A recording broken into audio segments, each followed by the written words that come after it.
Hello students, welcome to brilliant study classes.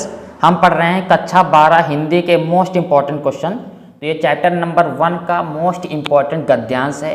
ये गद्यांश आपके exam में 10 नंबर का पूछा जाता है। कितने नंबर का? 10 नंबर का ये पूछा जाता है। ठीक है, तो ये राष्ट्र का स्वरूप का इंपॉर्टेंट गद्यांश है।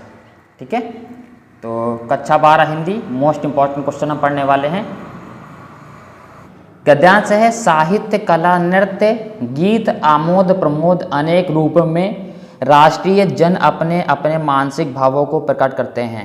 आत्मा का जो ये विश्वव्यापी आनंद भाव है वह इन विविध रूपों में साकार होता है। यद्यपि बाह्य रूप की दृष्टि से संस्कृति के ये बाहरी लक्षण अनेक दिखाई पड़ते हैं, किंतु आंतरिक आनंद की दृष्टि से उनमें एक सूत्रता है। जो व्यक्ति सहृदय है वह प्रत्येक संस्कृति के आनंद पक्ष को स्वीकार करता है और उसे आनंदित होता है।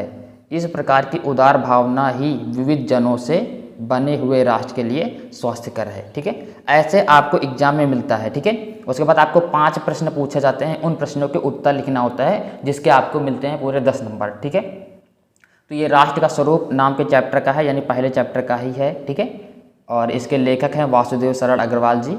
ठीक है, तो चलिए इसके हम प्रश्नों को पढ़ते हैं। सबसे पहला प्रश्न है, यहाँ पर आप देख सकते हैं, उपयुक्त गद्यांश के लेखक एवं पाठ का नाम लिखिए, या फिर बोलेगा संदर्भ लिखिए। ठीक है, तो यहाँ पर आपको लिखना है कि आप इसको पढ़ेंगे तो आपको पता चल जाएगा कि किस चैप्टर का है। तो यहाँ पर देखो राष्ट्र आ गया है। अगर राष्ट्र आ जाए गद्यांश में, क्या जाए? राष्ट्र, तो यानी कि राष्ट्र का स्वरूप के चैप्टर का है और इसके लेखक क्या है? वासुदेव सरल अग्रवाल।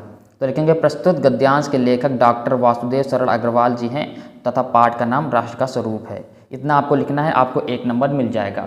उसके बाद आपको करना है, ठीक है, क्वेश्चन नंबर 2, गद्यांश के रेखांकित अंश की व्याख्या, यानी कि जितने में अंडरलाइन है उसको पढ़ना है, उसको अपनी भाषा में उसकी व्याख्या करनी है। तो देखो यहाँ से अंडरलाइन है साहित्य कला से, और यहाँ पर दिखाई पड़ते हैं, सॉरी यहाँ तक एक सूत्रता है, यहाँ तक है। ठीक है, तो यहाँ तक का आपको क्या करना है, यहाँ से लेकर यहाँ तक का आपको अपनी भाषा में व्याख्या करनी है।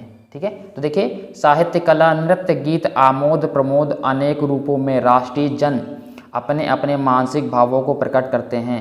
आत्मा का जो विश्वव्यापी आनंद भाव है वह इन विविध रूपों में साकार होता है। यद्यपि बाह्य रूप की दृष्टि से संस्कृति के ये बाहरी लक्षण अनेक दिखाई पड़ते हैं, किंतु आंतरिक आनंद की दृष्टि से उनमें एक सूत्रता है। इतना आपको अपनी भाषा में अनुवाद करना है। ठीक है, तो देखिए, तो लिखेंगे, लेखक कहता है कि एक ही राष्ट्र के भीतर अनेक उप संस्कृतियाँ हैं, यानी कि एक ही राष्ट्र के भीतर अनेक अनेक संस्कृतियाँ हैं। इन संस्कृतियों के अनुयायी अनेक प्रकार के आमोद प्रमोद अपने हृदय के उल्लास को प्रकट किया करते हैं। साहित्य, कला, नृत्य, गीत इत्यादि संस्कृति के विविध अंग हैं। इनका प्रस्तुतिकरण उस आनंद भावना को व्यक्त करने के लिए किया जाता है जो संपूर्ण विश्व की आत्माओं में विद्यमान है। बाह्य दृष्टि से देखने पर साहित्य, कला, संगीत, नृत्य और गीत ये सभी दिखाई देते हैं, किंतु इसके अंदर मूल रूप में एक ही सूत्र, एक ही आत्मा होती है। देखो, उनमें एक सूत्रता होती है, यानी सभी अलग अलग दिखते हैं लेकिन होते ही एक ही के सूत्र हैं। एक सूत्रता दिखाई पड़ती है, एक ही आत्मा होती है। बस आपको यहाँ से लेकर यहाँ तक का अनुवाद आपको अपनी भाषा में कर देना है। अनुवाद में व्याख्या करनी है अपनी लैंग्वेज में। ठीक है, तो इसके आपको 3 नंबर मिलते हैं। कितने नंबर? 3 नंबर मिल जाते हैं। उसके बाद प्रश्न नंबर 3। ठीक है, प्रश्न नंबर 3 देखिए क्या है। हाँ, ये रहा, राष्ट्रीय जन किन रूपों में अपने मानसिक भावों अथवा मन भावों को किन रूप में प्रकट करते हैं।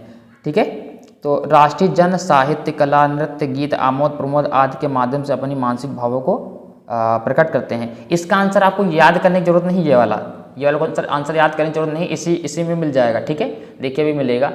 हम देखते हैं यहाँ पर कहाँ पर है। ठीक है, देखो यहाँ पर, हाँ देखो यहाँ पर देखो, साहित्य, कला, नृत्य, गीत, आमोद प्रमोद अनेक रूपों में राष्ट्रीय जन अपने अपने मानसिक भावों को प्रकट करते हैं। यही आपको लिख देना है यहाँ से लेकर यहाँ तक का। ठीक है, यानी राष्ट्रीय जन साहित्य, कला, नृत्य, गीत, आमोद प्रमोद आदि के माध्यम से अपने मानसिक भावों को प्रकट करते हैं। इसको याद करने की जरूरत नहीं है, इसी में से आपको आंसर मिल जाएगा। देखो यहाँ से लेकर यहाँ तक का, ये तीसरे का है। ठीक है, इसके 2 नंबर मिलते हैं। कितने नंबर?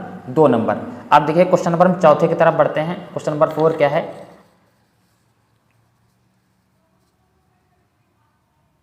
ये रहा क्वेश्चन नंबर 4, ठीक है।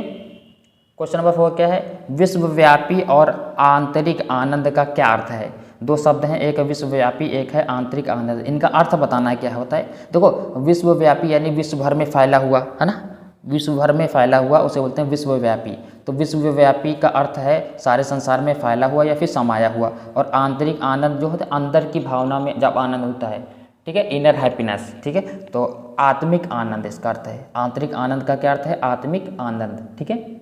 और ये क्वेश्चन करेंगे तो आपको 2 नंबर मिल जाएंगे। उसके बाद क्वेश्चन नंबर आपका 5 है, यानी कि लास्ट।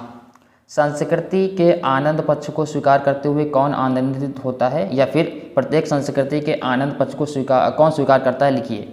इन दोनों में से कोई एक आता है। मैंने दोनों यहाँ पर बता दिए हैं क्योंकि दोनों तरीके से पूछ लेता है, कभी कभी ये वाला आता है, कभी कभी ये वाला आता है, आंसर सेम ही है, ठीक है। प्रत्येक संस्कृति के आनंदमय पक्ष को स्वीकार करते हुए वही व्यक्ति आनंदित होता है जो सहृदय अर्थात जो अच्छा है, उदार है और व्यापक हृदय वाला है, हृदय वाले हैं, व्यापक हृदय वाले हैं। ये आपको यहाँ पर कर देना है। तो इसके आपको मिल जाते हैं 2 नंबर। तो टोटल नंबर आपको 10 मिल जाते हैं। कितने नंबर, 10 नंबर। बिल्कुल ईजी है, ये मोस्ट इंपॉर्टेंट है, इसको बिल्कुल आप डिटेल से समझिएगा। अगर आपको समझ नहीं आया तो दोबारा देखिए तो आपको समझ में आ जाएगा। अगर वीडियो आपको अच्छा लगा तो लाइक कीजिए, चैनल को सब्सक्राइब कीजिए, अपने दोस्तों के साथ भी शेयर कीजिए। मिलते हैं नेक्स्ट क्लास में। Thank you class.